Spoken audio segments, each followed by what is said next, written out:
Ladies and gentlemen, this week has been absolutely remarkable in the AI world, with a ton of significant happenings. Today, I've brought some major AI news and updates that have occurred recently, and trust me, they're mind-blowing. AI innovations are changing our lives and work.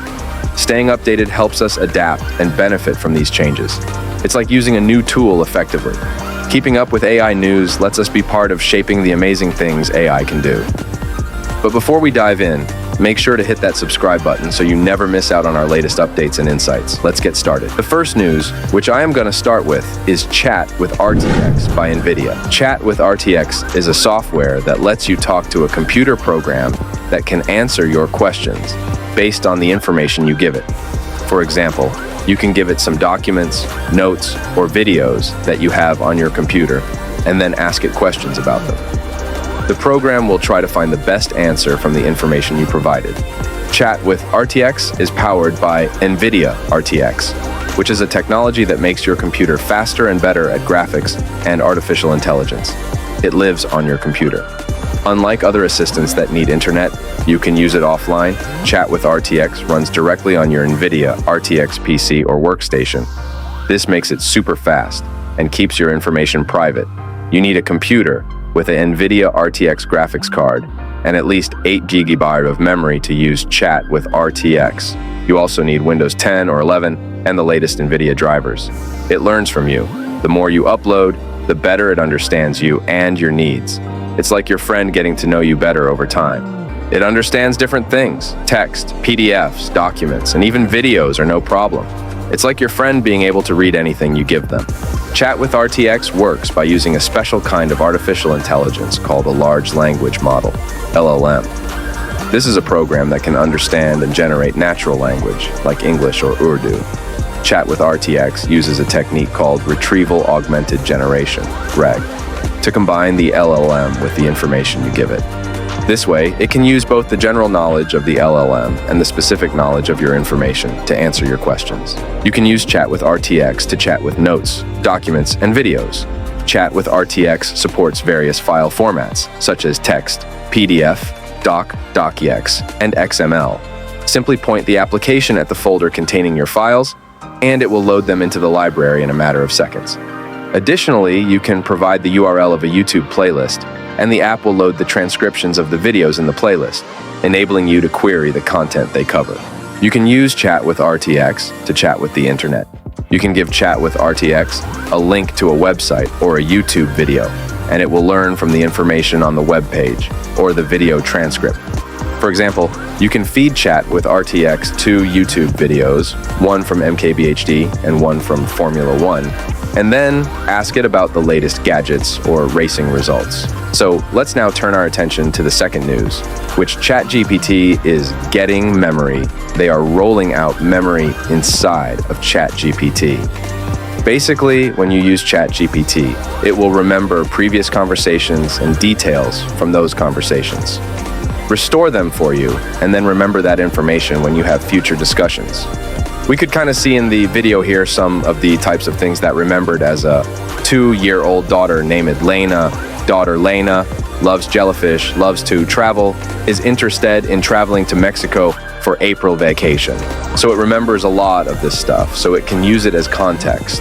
In your future conversations, we can also see in a demo video here that we can go to our settings inside of ChatGPT, go to a personalization tab, and we can turn memory on or off if we don't want to use it.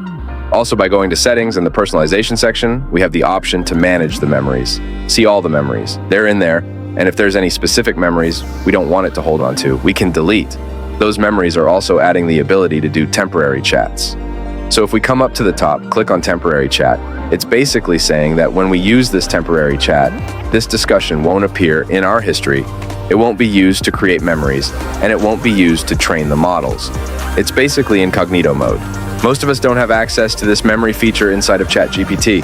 If you want to double check if you have it, you can always go down to your name in the bottom left, click on settings, and if you don't see the personalization tab here yet, you don't have it yet. Now that we've covered our second topic, let's move forward to discuss the next topic, V-JEPA by Meta. It is a new AI model developed by Meta, a company that specializes in social media and technology. V-JEPA stands for Video Joint Embedding Predictive Architecture. It is a model that learns from videos without any human guidance or labels.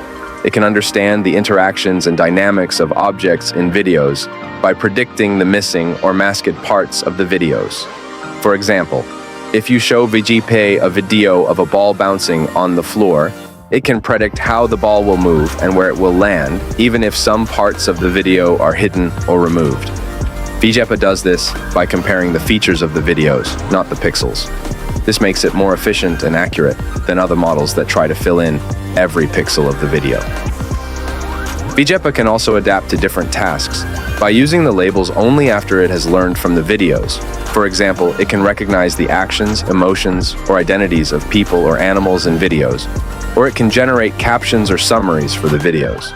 V-JEPA is a step towards advanced machine intelligence, which is the goal of making AI more human-like and capable of learning, reasoning, and planning in complex situations. So it's time to delve into our fourth point, which is Sora. Sora is a text-to-video generator developed by OpenAI, a research organization dedicated to creating artificial intelligence that can benefit humanity. Sora can generate videos up to a minute long while maintaining visual quality and adherence to the user's prompt.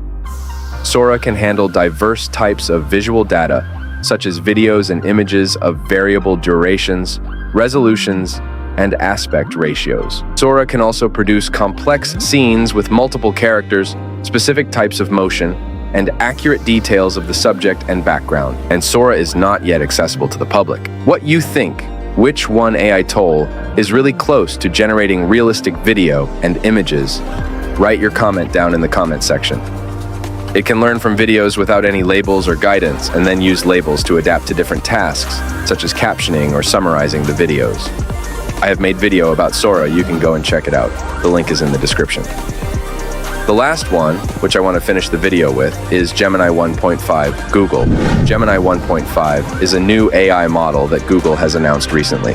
It is an improved version of Gemini 1.0, which is a model that can understand and generate text, images, audio, and video. Gemini 1.5 has some new features that make it more efficient, accurate, and capable of handling more complex tasks. Here are some of the main features of Gemini 1.5. It uses a new technique called Mixture of Experts, MOE, which means it divides the work among smaller and specialized neural networks. This way, it can process the data faster and better than using one large network.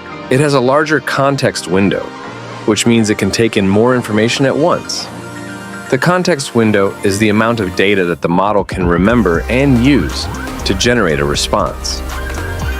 Gemini 1.5 can handle up to 1 million tokens of data, which is equivalent to about 700,000 words. This is much more than Gemini 1.0, which could handle only 200,000 tokens.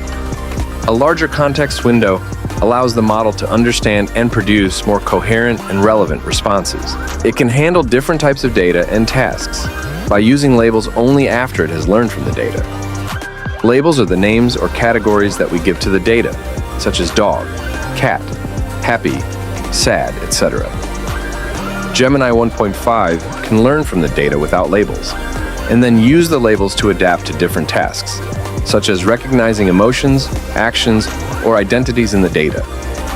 Some examples of what Gemini 1.5 can do are: it can answer questions based on multiple files, such as perfs that you upload. For example, if you upload a PDF transcript of a speech, it can find and reason from specific quotes or facts in the transcript. It can analyze an entire code repository and help you understand the code. For example, if you upload a new code base, it can explain the purpose and function of the code or suggest improvements or fixes. It can generate captions or summaries for videos that you upload. For example, if you upload a video of a soccer match, it can describe the highlights and the score of the game. Thanks for watching. If you enjoyed the video, please like and comment below. Also, if you have any ideas for future videos, feel free to share them with me. Don't forget to subscribe for more content. See you next time.